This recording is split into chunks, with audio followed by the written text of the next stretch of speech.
বিশ্বাস করো উম্মে ইকরাম, আমি একটা কারণেই শিশুটাকে নিয়ে এসেছি। সে এতিম, তাকে কেউ নিচ্ছিল না। আমি তাকে নিয়ে ফেরার উদ্দেশ্যে রওনা হলাম।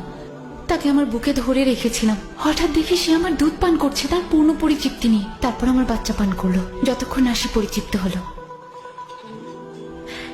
এরপর আমার স্বামী আমাদের উটের কাছে গেল, দেখলো উটের বাট দুধে পরিপূর্ণ।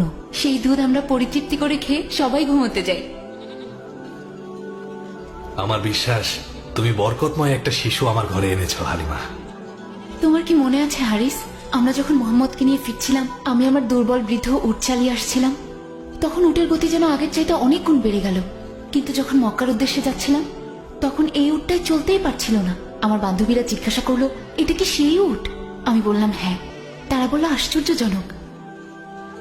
দুধটুকু খেয়ে নাও হালিমা, আপনিও নিন উম্মে ইকরাম। তারপর শুনুন, আমরা আমাদের সাত ভূমিতে আমাদের বাড়িতে আসলাম। এই ভূমিটা তো কিছুদিন আগেও আমার দেখা সবচাইতে অনুর্বর ভূমি ছিল উম্মে ইকরাম। আমি কি মিথ্যা বলছি? ঠিকই বলেছ হারিস।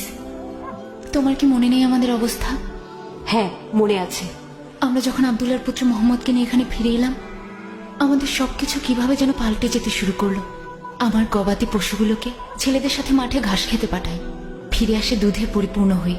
আমরা সবাই পরিতৃপ্তি নিয়ে পান করি। যেখানে সাত গোত্রের অন্য কেউ এক ফোঁটাও দুধ পাচ্ছে না, তারা তাদের রাখালদের কি বলে জানো?